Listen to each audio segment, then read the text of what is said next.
Hi friends, இந்த வீடியோவில் நம்ம குரூப் 2 2017 நடந்த ப்ரிலிம்ஸ் எக்ஸாம் உடைய தமிழ் கொஷின் பேப்பர் தான் பார்க்க போகிறோம். இதில் இன்றைக்கி 20 கொஷின் நம்ம பார்க்கலாம், சரிங்களா? ஸோ ரொம்பவே முக்கியமான கொஷின்ஸ் எல்லாமே இதில் இருக்குது. நிறைய நமக்கு தெரியாததெல்லாம் இந்த வீடியோவில் நம்ம தெரிஞ்சுக்க போகிறோம்.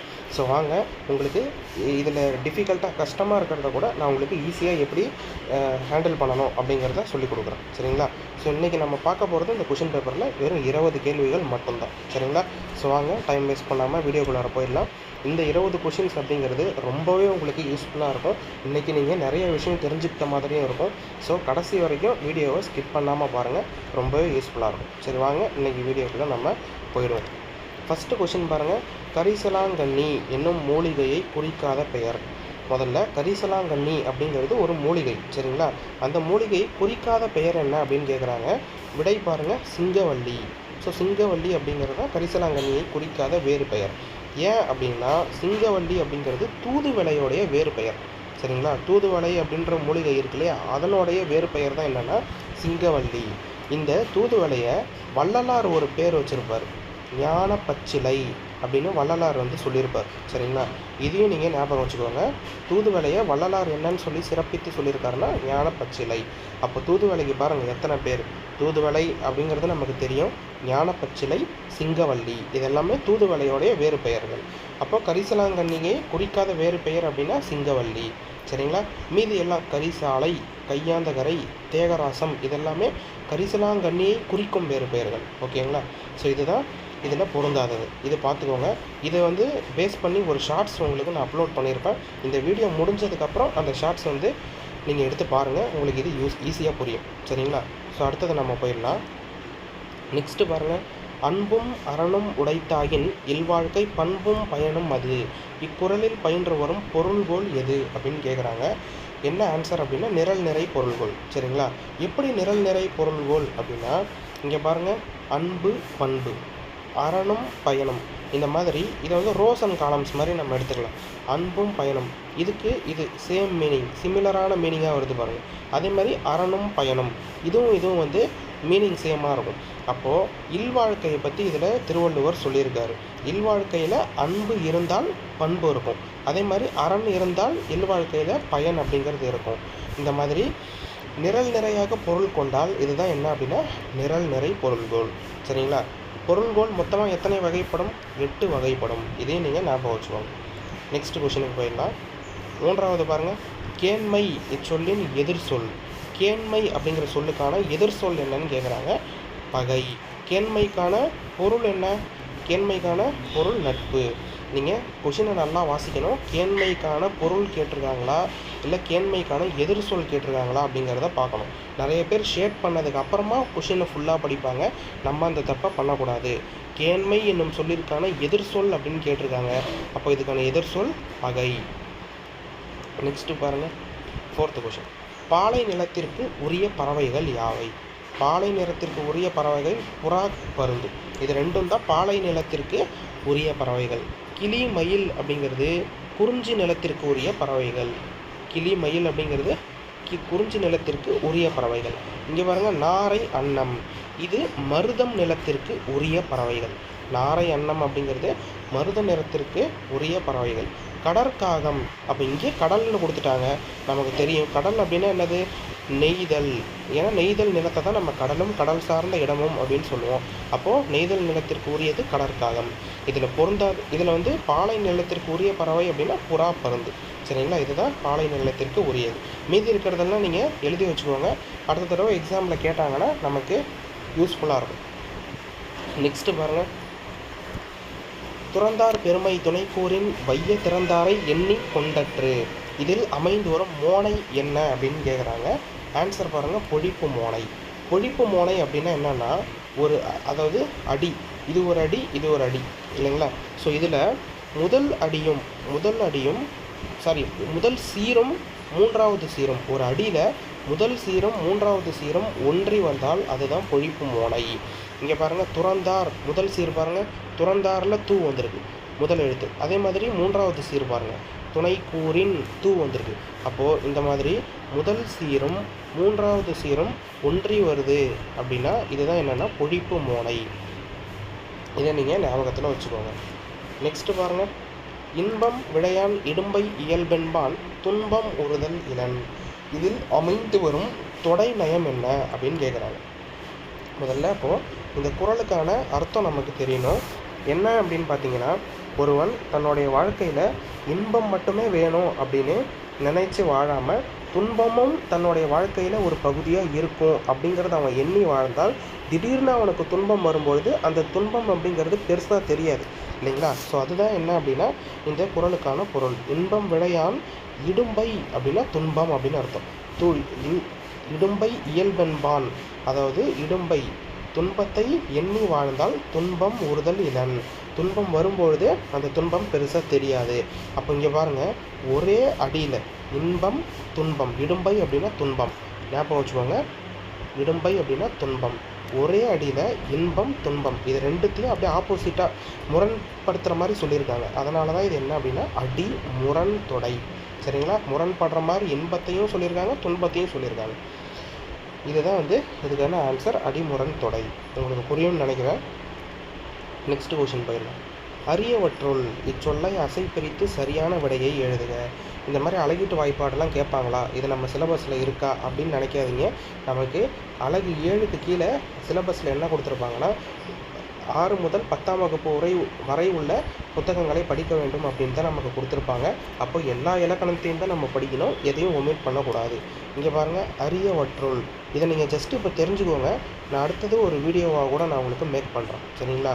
அரியவற்றுள், இதில் பாருங்கள், அரி ஆ அப்படிங்கிறது ஒரு குறில் எழுத்து, அதே மாதிரி ரி அப்படிங்கிறது ஒரு குறில் எழுத்து. 2 குறில் சேர்ந்துருச்சு அப்படின்னா பிரிச்சுக்கலாம். சரிங்களா? இதெல்லாம் உங்களுக்கு புரியல அப்படின்னா நீங்கள் நான் நெக்ஸ்ட் வீடியோ போடுறேன், அதில் நீங்கள் பாருங்கள். உங்களுக்கு இல்லை, நீங்கள் அழகீட்டு வாய்ப்பாடு ஏற்கனவே படிச்சிருக்கீங்க அப்படின்னா இது உங்களுக்கு ரிவிஷன் மாதிரி இருக்கும், பார்த்துக்கோங்க. இங்கே பாருங்கள், அடுத்தது பாருங்கள், ய அப்படிங்கிறது ஒரு குறில், வா அப்படிங்கிறது ஒரு குறில், அடுத்தது இர் அப்படிங்கிறது என்னது, ஒரு ஒற்று. அப்போது ஒரு குறில் இன்னொரு ஒற்று, இந்த மாதிரி 2 குறில் ஒரு ஒற்று சேர்ந்துருச்சுன்னா பிரிச்சிடலாம். அதே மாதிரி ரூ அப்படிங்கிறது குறில், இல் அப்படிங்கிறது ஒற்று, இந்த மாதிரி ஒரு குறில் ஒரு ஒற்று சேர்ந்துருக்கு. இப்போது இதை என்ன பண்ணணும் அப்படின்னா இதுக்கான அசை என்ன அப்படின்னு கண்டுபிடிக்கணும். 2 குறில் மட்டும் வந்துச்சு அப்படின்னா இதுக்கான அசை என்ன அப்படின்னா நிறையசை. அதே மாதிரி அடுத்தது பாருங்கள், 2 குறில் ஒரு ஒற்று இருக்குது. அப்போ இதுக்கான அசை என்ன அப்படின்னா இதுக்கும் நிறை தான், இதுக்கான அசையும் நிறையசை. அடுத்தது இங்கே பாருங்கள், ரூ இல், ஒரு குறில் வந்திருக்கு, ஒரு ஒற்று வந்திருக்கு. இப்படி வந்தது அப்படின்னா என்னென்னா இது நேரசை. சரிங்களா? இதை நீங்கள் புரியலன்னா குழப்பிக்காதீங்க, நான் கண்டிப்பாக அடுத்த வீடியோவில் இதெல்லாம் உங்களுக்கு ஈஸியாக எக்ஸ்பிளைன் பண்ணுறேன். நிறை நேர் அப்படின்னு வந்திருக்கு. அப்போ ஆன்சரில் இருக்கா பாருங்கள், இருக்குது, நிறை நேர், இதுதான் இதுக்கான ஆன்சர். ஸோ நெக்ஸ்ட் வீடியோவில் நம்ம இதை பற்றி தெளிவாக பார்க்கலாம். ஜஸ்ட்டு இதை நீங்கள் பார்த்து வச்சுக்கோங்க. அடுத்தது பாருங்கள், சொல்லுக்கு முதலிலே மட்டும் வரும் அவுகாரம் எத்தனை மாத்திரை அளவினதாய் குறைந்து ஒலிக்கும். அவுகாரம் சொல்லுக்கு முதல்ல மட்டும் வந்துச்சுன்னா எத்தனை மாத்திரை அளவாக குறைஞ்சு ஒலிக்கும் அப்படின்னு கேட்குறாங்க. இப்போ பாருங்கள், அவு அப்படின்னு நான் இந்த எழுத்தை எடுத்துக்கிறேன். இதை நான் வெறும் அவு அப்படின்ட்டு எழுதும் போது தனக்குரிய 2 மாத்திரை அளவிலிருந்து குறையாமல் ஒலிக்கும். சரிங்களா? இதே நான் இந்த அவு அப்படிங்கிற எழுத்தை ஒரு சொல்லில் எழுதுகிறேன்னு வச்சுக்கோங்க, வௌவால் அப்படின்ற சொல்லில் நான் அந்த அவ்வை பயன்படுத்தி எழுதுகிறேன். இங்கே பாருங்கள், வௌ, இதை நான் பிரித்தேன் அப்படின்னா இவ்வு கூட்டல் அவு அப்படின்னு வரும். அப்போது இந்த மாதிரி அவு அப்படிங்கிற எழுத்தை நான் ஒரு சொல்லில் எழுதும்பொழுது அவு அப்படிங்கிறது சொல்லுக்கு முதலில் வருது. அப்போ இந்த மாதிரி சொல்லுக்கு முதலில் வரும்பொழுது அவு என்பது தனக்குரிய 1 மாத்திரை அளவிலிருந்து குறைந்து 1.5 மாத்திரை அளவாக ஒலிக்கும். சரிங்களா? ஆன்சர் பாருங்கள், 1.5 மாத்திரை. சிம்பிளாக ஞாபகம் வச்சுக்கோங்க. அவு அப்படிங்கிறத நம்ம தனியாக படித்தோன்னா தனக்குரிய மாத்திரை அளவிலிருந்து குறையாமல் 2 மாத்திரை அளவாக முழுசாக ஒலிக்கும். இதே சொல்லுக்கு முதல்ல மட்டும் வந்துச்சுன்னா வௌவால், அப்போ வௌ அப்படின்னு சொல்லுக்கு முதல்ல வருது. அப்படி வரும்பொழுது தனக்குரிய 1 மாத்திரை அளவிலிருந்து குறைந்து 1.5 மாத்திரை அளவாக ஒலிக்கும். ஓகேங்களா? ஸோ இதுதான் இதுக்கான ஆன்சர். அடுத்தது பாருங்கள், இரட்டை கிளவி இரட்டையர் பிரிந்தசையா என குறிப்பிடும் நூல் எது அப்படின்னா நன்னூல். இதை பாருங்கள், இரட்டை கிளவி இரட்டிற் பிரிந்திசையா என குறிப்பிடும் நூல் என்ன அப்படின்னா நன்னூல். நெக்ஸ்ட், பொருந்தாததை எடுத்து எழுதுக. அரசன் வந்தது திணைவழு. ஏன் திணைவழுன்னு சொல்கிறோம்? அரசன் அப்படிங்கிறது உயர்திணை. அப்போது உயர்திணையை வந்ததுன்னு அக்ரிணையாக சொல்லியிருக்காங்க, அதனால் இது திணைவழு. அடுத்தது கபிலன் பேசினாள் அப்படின்னு கொடுத்துருக்காங்க. கபிலன் அப்படிங்கிறவன் பையன், அப்போ பேசினாள் அப்படின்னு கொடுத்துருக்காங்க. அப்போ இது பால் வழு, இது கரெக்டு தான். அடுத்தது குயில்கள் கூவியது. குயில்கள் கூவியது அப்படிங்கிறது எண் வழு, ஏன்னா குயில்கள் கூவின அப்படின்னு வரணும். அப்போ குயில்கள் அப்படின்னு நிறைய குயில்களை எண்ணிக்கையில் சொல்கிறாங்க, அதனால் இது எண் வழு. அடுத்தது பாருங்கள், கமலா சிரித்தாய். கால வழுன்னு கொடுத்துருக்காங்க. இது கால வழு கிடையாது, தப்பு. இதுவும் பால் வழு, ஏன்னா கமலா அப்படிங்கிற ஒரு பெண்பாலை பற்றி பேசியிருக்காங்க. அப்போ இது வந்து கால வழுவில் வராது, பால் வழுவில் தான் வரும். அப்போ இதுக்கான பொருந்தாதது எது அப்படின்னா option D. Next 11th question பாருங்கள். பொருந்தாததை கண்டறிந்து எழுதுக. 5 கிலோ எடுத்தல் அளவை ஆகுபெயர், இது சரிதான். 4 லிட்டர் முகத்தல் அளவை ஆகுபெயர், இதுவும் கரெக்டு. 3 மீட்டர் நீட்டல் அளவை ஆகுபெயர், இதுவும் சரி. இங்கே பாருங்கள், இந்தியா வென்றது உவமை ஆகுபெயர்னு கொடுத்துருக்காங்க. இந்தியா அப்படிங்கிறது என்னது? ஒரு நாடு. அப்போது இந்தியா அப்படிங்கிறது ஒரு இடம் தானே, அப்போ இடவாகு பெயர் தானே வரணும். இங்கே உவமையாக பெயர்னு கொடுத்துருக்காங்க, இது தப்பு. ஸோ பொருந்தாதது எது அப்படின்னா option D. Next 12th one பாருங்கள். தொழிற்பெயரை கண்டறிக. வா, இதுக்கான தொழிற்பெயர் என்ன அப்படின்னா வருதல், ஏன்னா கடைசியில் தள்ளில் முடிஞ்சிருக்கு. தல் அல் இதிலெல்லாம் முடிஞ்சிச்சுன்னா நம்ம என்ன சொல்லுவோம்? தொழிற்பெயர். அப்போ வருதல் அப்படின்னு தள்ளில் முடிஞ்சதுனால இதுக்கான தொழிற்பெயர் வருதல், ஆப்ஷன் ஏ. அடுத்தது அகரவரிசையில் அமைந்துள்ள சொற்களை கண்டறிக. இங்கே பாருங்கள், அகரவரிசை கேட்டிருக்காங்க. ஃபஸ்ட்டு பாருங்கள், கா வந்திருக்கு, அடுத்தது கீ வரிசை, அதுக்கு அடுத்தது கூ, அதுக்கு அடுத்தது கே, அடுத்தது கை. சரிங்களா? அப்போ இதுதான் கரெக்டு, ஆப்ஷன் பி. 14 பாருங்கள், இனிய நண்பன் இலக்கண குறிப்பு தருக. அப்போ இது என்ன அப்படின்னா குறிப்பு பெயரச்சம். ஏன் குறிப்பு பெயரச்சம்னு சொல்கிறோன்னா இனிய நண்பன். அப்போது இனிய அப்படிங்கிறது இந்த இடத்துல என்ன அப்படின்னா பண்பு. சரிங்களா? இனிமையான நண்பன், அவன் ஒரு நல்ல நண்பன் அப்படின்னு நண்பனுடைய பண்பை குறித்து சொல்கிறாங்க. இந்த மாதிரி ஒரு பண்பையோ இல்லை வேறு ஏதாச்சும் ஒரு விஷயத்தை நம்ம குறித்து சொல்கிறோம் அப்படின்னா என்ன, அதுதான் என்னென்னா குறிப்பு பெயரச்சம். சரிங்களா? அடுத்தது பாருங்கள், எதிரொன்றல் காஞ்சி எயில் காத்தல் நொச்சி. இதில் நொச்சி என்பது என்ன அப்படின்னா மதில் காத்தல். சரிங்களா? இது 10th புக்கில் புறப்பொருள் இலக்கணத்தில் இருக்கும், இதை படிச்சிருங்க.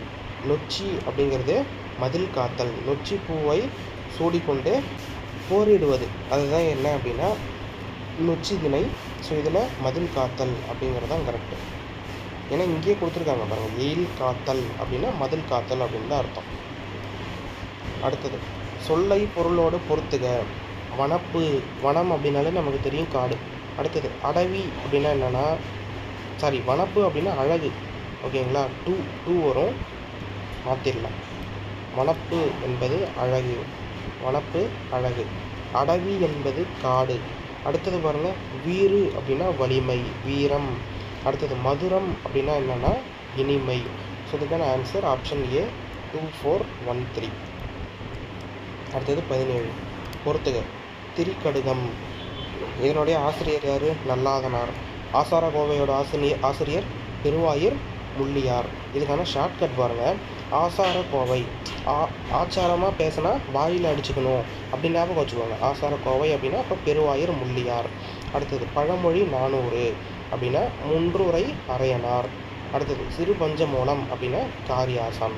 ஓகேங்களா?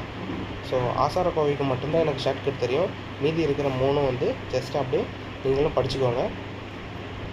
ஆசார கோவை திடீர்னு ஆசிரியர் கேட்டாங்கன்னா நீங்கள் நான் சொன்ன ஷார்ட்கட் வச்சு அந்த மாதிரி ஞாபகம் வச்சுக்கோங்க. சரிங்களா? ஸோ அதுக்கான ஆன்சர் 2143. நெக்ஸ்ட்டு போயிடலாம். 18th பாருங்கள். தமிழ் விடு தூதின் ஆசிரியர் யார் அப்படின்னு கேட்டிருக்காங்க. அறியப்படவில்லை, யாருன்னே தெரியாது. சரிங்களா? அப்போது தூது விட்டது யாருன்னு தெரியல அப்படின்ற மாதிரி ஞாபகம் வச்சுக்கோங்க. தமிழ் விடு தூதின் ஆசிரியர் யார் என்று அறியப்படவில்லை, தெரியலை அப்படின்னு அர்த்தம்.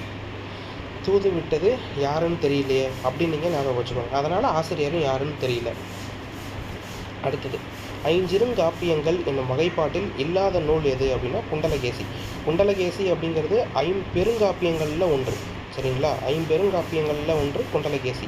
ஐஞ்சிறுங்காப்பியங்கள் அப்படின்னா நாதகுமார காவியம், நீலகேசி, சூளாமணி காவியம், அடுத்தது உதயனகுமார காவியம், வேறு என்ன இருக்குது, சூளாமணி காவியம். இந்த மாதிரி ஐஞ்சிறுங்காப்பியங்கள் இதுதான்.